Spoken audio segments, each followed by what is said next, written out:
Hello everyone. So this week is Digital Content Creation Week, and I wanted to show you some of the tools that I use to create digital content.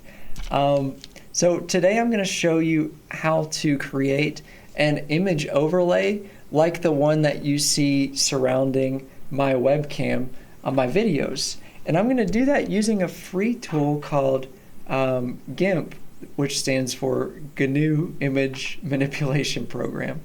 Not a very elegant name, but a good piece of software, especially considering it's completely free. And like Dr. Dubé likes to say, free means it's for me. You'll see this if you search this on our lab computers, you'll see it's already installed. So I have it already open here. And the first thing I'm going to do is I'm going to create like basically a canvas area that I can work with.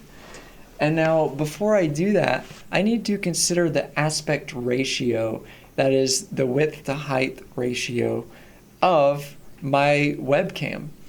And my webcam I know is 16 by 9, 16 width by 9 height. That's the ratio.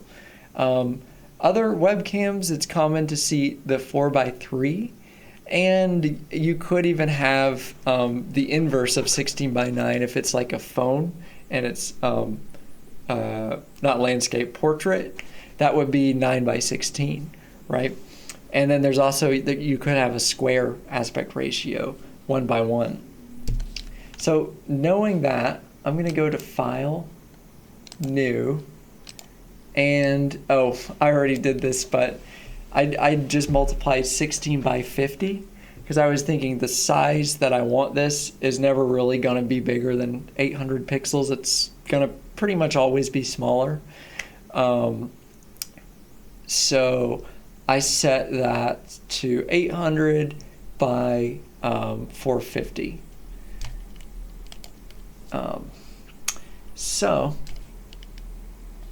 And then if you wanted to do like 4 by 3, you might do 400 pixels by 300 or something like that. And then I'm going to click Advanced Options, and you'll have it, the default will be like fill with foreground color. You want to change that to fill with transparency. And that's important because if you look at my image, this webcam overlay is an image, and so we have to cut out the middle of the image so that it's transparent, so that the camera screen can actually go behind it. So if you look at this finished product, you can see that the middle is basically cut out, so that's where you see the camera. So let's get started. Click OK. You'll see this area here. This kind of grid pattern, checkered pattern, means that you're dealing with a transparent layer. So basically we have nothing except an empty rectangle right now. And I can scroll, I can zoom in and out by holding down my control key and using the scroll wheel on my mouse. I guess if you are on a laptop, you would have to hold down your control or command key and pinch or zoom to do the same. So the first thing I'm going to do is create my borders. So I kind of have two borders on mine. I have that yellow outer border and then dark blue inner border. So first I'm going to search ETSU brand colors because we have this handy dandy website that lists the exact ETSU colors. And I swear they changed the blue. I swear it used to be a little bit lighter, but these are, or the blue's over here. These are the colors it's been for a few years now. So I'll just go with that. So I copied that. Like the blue is a very, very dark blue. And I clicked my, my color palette tool here, and it says change foreground color. So I have a foreground and a background. And if I want to switch which one is treated as the foreground and which is the background, all I do is click this icon up here to toggle. So I'm going to click this again. I'm going to change this from this green color to that dark blue. So notice I'm grabbing these hexadecimal values. And then I'm gonna copy the gold. And I'm gonna switch this. I'm gonna switch this to the white, and then I'm gonna change that to the gold. All right, so now I got my dark blue and my gold. The outer border is going to be gold. So I'm gonna toggle that to the foreground. And then watch this. I have this thing called a bucket fill tool. And the way they group things up here is very concise. So these things that have tiny little arrows up there, if we right click, we can see that a related tool. So that this is a gradient fill tool. We can actually select both of those things there. And then like this is a scale tool. So this is how we make objects larger or smaller. But if I right click, you'll see that this is part of the transform group. And I have other transformation options like scaling things. So that's kind of how you can navigate that.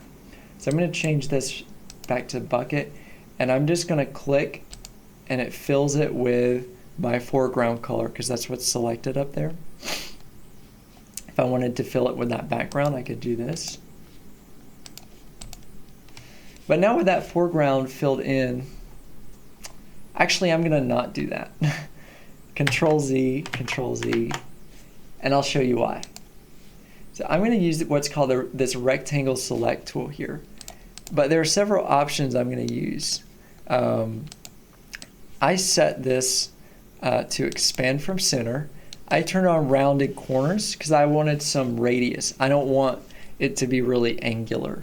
And, whoa, not that rounded. I think 18 was probably pretty good. Hit enter, okay.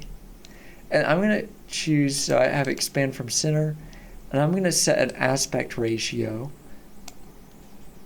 and set this to 16 by 9. So the way I specify it is 16:9. Or if you are working with a 4 by 3, you would put 4:3 there. And now I'm going to turn on these things called guides. So I'm going to click image, go to guides here, and click new guide by %. And I'm going to do one vertical by 50%. Okay, see that line show up? Now I'm going to do the same thing again, except this one is going to be vertical. So now I have this these two guides that meet right in the middle. And so with my rectangle select tool selected, I can click right in the middle here and drag. And see how because I'm using the aspect ratio, I'm able to size it right to the edges of my image. And it's really, really easy. So I just left click and dragged until I got right to the edges. And now I'm going to hit enter on my keyboard. And now I'm going to use that bucket fill tool. So now if I actually zoom in, you'll see that we still have some transparency on the corners. So that's going to make a nice rounded rectangle. Susan Weinschenk, who has written, she's a UX person, who I cited quite a bit in the PowerPoint for this week, but she has done a lot of usability research. And one of the things that she notes in her book, 100 things every designer should know about people, either that or the 100 more things version. I get them mixed up because they're very similar. But in one of those two books, she emphasizes the importance of curves. Humans like curves. It's just something that psychology shows. So I'm no exception to that. I like my rounded corners. Now we're going to cut out this border, or actually, better yet, we're going to make a blue rectangle inside of this. So I'm going to use this, and I'm going to make it stop right. Oh, let's see. I think right about there is good. Hit enter. And I'm going to turn off these two options, the aspect ratio and expand from center. And then I'm going to click back in here, and I'm just going to move this a little bit out because I want that border width to look roughly even. I'm just eyeballing this part.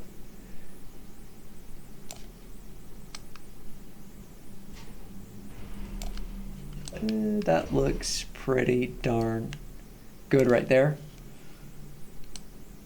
Actually, there we go. That looks right. I'm going to hit enter, and now I'm going to switch this foreground to the dark blue, choose the bucket tool, and fill that in. Cool. And now I'm going to do, so I realize now that that's a little bit fatter than the border on my overlay, but we're going with it. That's okay. Now I'm going to choose this tool again. I'm going to click select none to deselect that. So you saw that kind of go away when I did select none. And I'm going to turn these options back on to get it kind of where I want. Now I'm going to turn these off so I can move out these edges more.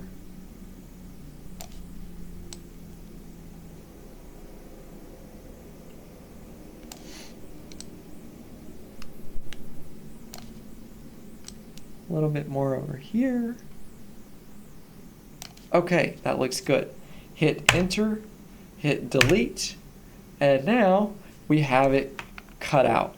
So this is what we have so far. We have a frame basically. But now I don't have that little section at the bottom, that little boxy area for a title, and I haven't shown you how to put text on there yet. Let me go ahead and deselect everything. So now I'm going to show you how to do that. So I'm going to right click over here, and this is where we create image layers. So I'm going to say new layer, and I'm going to call this layer text area, because this is where we're going to create that little kind of darkened area for the white text to go over. And what I'm going to do is just create a little rectangle down here. Make sure it goes to the edges.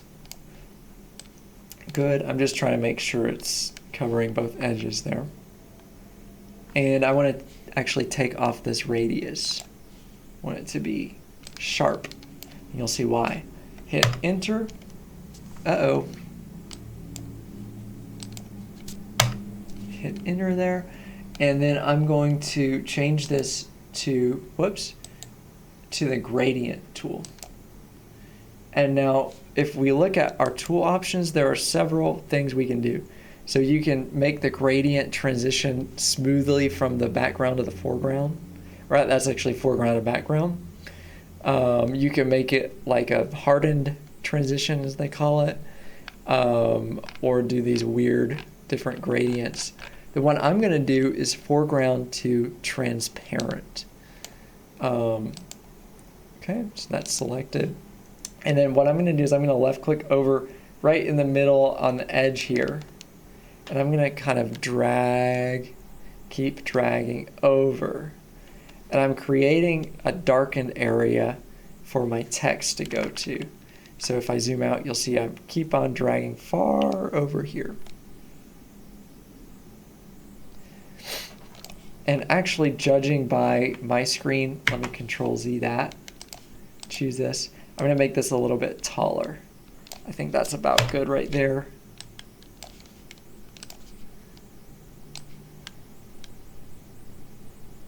Okay, that looks good. Hit enter to apply that. And now I'm going to really darken this left edge because that's where I'm going to put that little ETSU emblem. So I'm going to really kind of select, oh, that darkened that edge too much. Let me try a little bit. Let me just stop right there. Hit enter. That's getting more what I wanted. And then I'm going to kind of round this. Whoops, not like that. Kind of make an ellipse right there.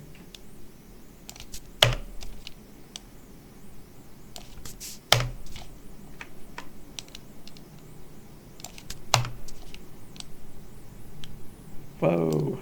Escape. You can hit escape to kind of cancel it. Jeez. Not doing what I want tonight. Yeah, you can see I'm not a pro at using this. That's looking, oh, I see, that's a lot easier to kind of do this. That's looking pretty much like I want it to look though. I wanted it really dark over on that edge, just because that's where the emblem is gonna go. And I might even darken this some more so the text shows up really nicely. And I'm basically fading to a very kind of light.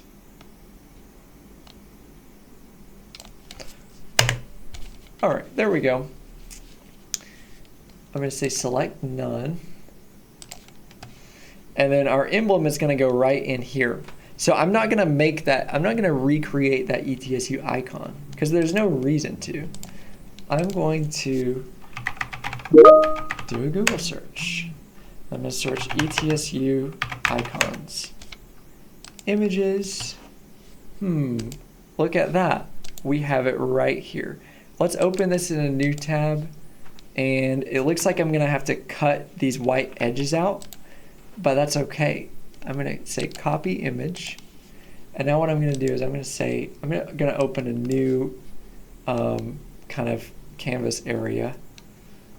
That'll be fine.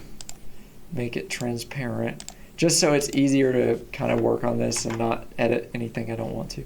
Oh, that is transparent. Okay, so we're good to go. I'm gonna grab this scale tool now, and I'm gonna scale this down, way down. And then I'm gonna right click on this. I'm gonna say edit, copy. And now I'm gonna paste it, Control V or edit paste, right there. And then notice what I clicked here. This is called the move tool. So we have a move and alignment. And I'm going to move this down to the corner where it belongs. I'm gonna make it just a little bit smaller, and I'm gonna kind of line it up just a tiny bit smaller. And because we chose that nice ETSU brand blue color, these colors blend almost like perfectly.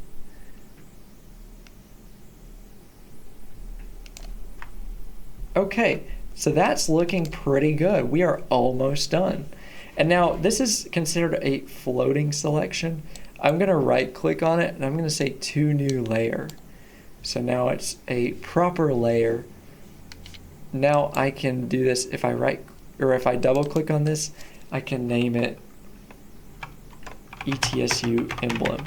It's good to create multiple layers, and I haven't actually saved this yet. Save as, so let me go over to pictures. Oh, I already have a webcam overlay folder. Let's make a new one.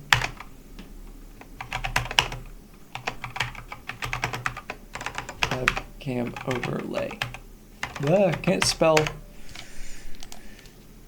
There, this will be our new folder that we'll use. And I'll name it overlay widescreen.xcf. And by saving this template, we'll be able to come back and edit this in the future without having to start from scratch. So that's why it's generally good to create multiple layers. And it would have really been better for me to create a border layer to separate it from the background, so it would be easier to change those colors or the borders later. All right, so we got our emblem, we got our text area, and now in the text area, we can now create our text. So I'm going to click this text tool here, and I'm going to click and drag, and you can choose the different settings here. Fonts, I don't like their font preview, really sucks because you can't preview what fonts look like. But you should have like all the fonts on your system get pulled in. And I'm gonna stick with, actually I'm gonna choose Arial. Roboto is a good choice though. And looks like my color, I need that to just be white. And what's the size at? 50? Let's see how that looks. So I'm gonna say Professor Ryan Huss. Okay, that's looking pretty good. I actually really like that. Now I'm gonna hit enter and I'm kind of out of space here. So let me make this a little bit smaller. And I can pull these handles up to resize it. And I'm gonna try to get it even. So I'm gonna zoom in, control, and scroll up to zoom in. And try to get the tops of the letters equal roughly with the top of that emblem. There we go. Now look nice and grid-like. And then I'm gonna hit enter, or I already did. Let's see. Now I should have room to write stuff under that. So now I can say assistant director of using, oh boy, information tech. Okay, let's make this smaller.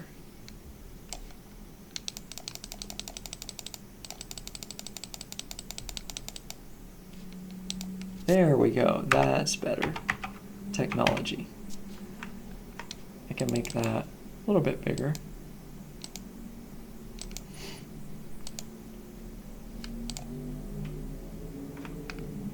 All right. Actually, I don't know if I like the way it's kind of coming over that. So you can change the line height too. So if I select, and press Control A to select all. Where's line height at? Oh, I think it's right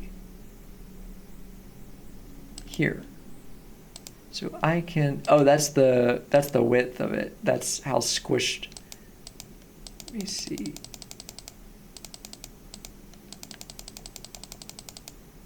Yeah, this is the line height here.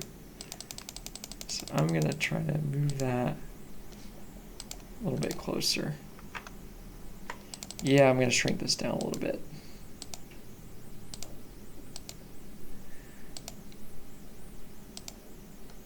And then I'm gonna try to add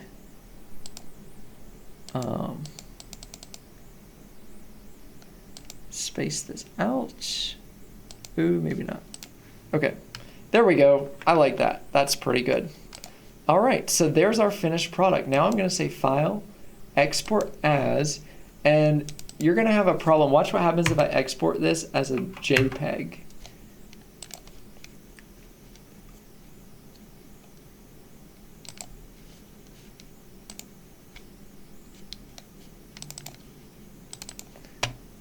It just filled that background color because JPEGs can't be transparent. So it just picked one of our colors and applied that. That's not gonna work. Instead, we have to make sure we export to something like a PNG that supports transparency. You can set compression level.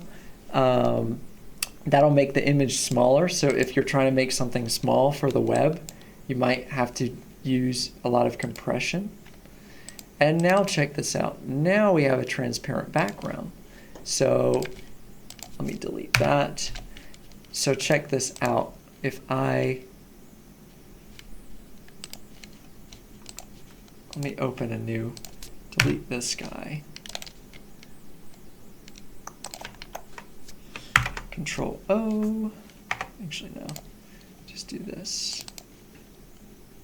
Thought I had a picture of me somewhere. Ah, me.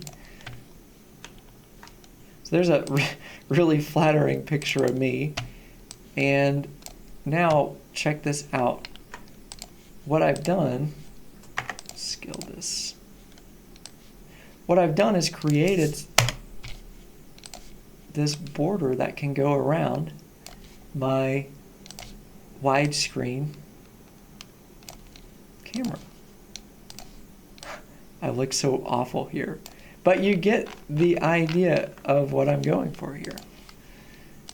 So I hope you enjoyed that, and now you know how that you can create something like your own custom image.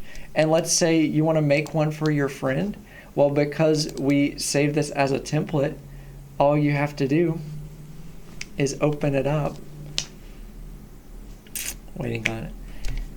All you have to do is open that up and change the text area. I actually forgot to say press Control S is why that's not there.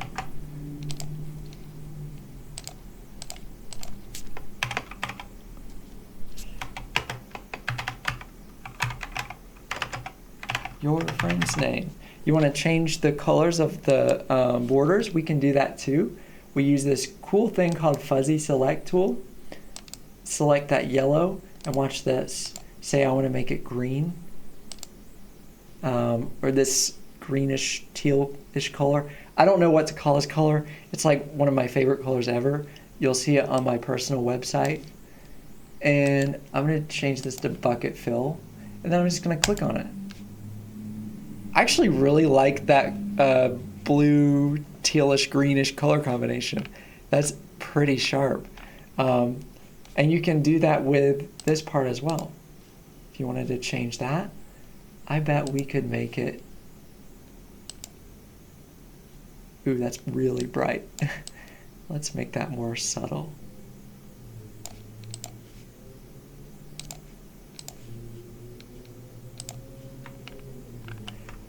And then watch what happens if I drag this up. It's going to overlap that. And then I could change this color as well. But you get the idea. So I hope that gives you a starting point to want to explore this, because it's a really useful tool, and you can make all kinds of cool things in it. Thank you.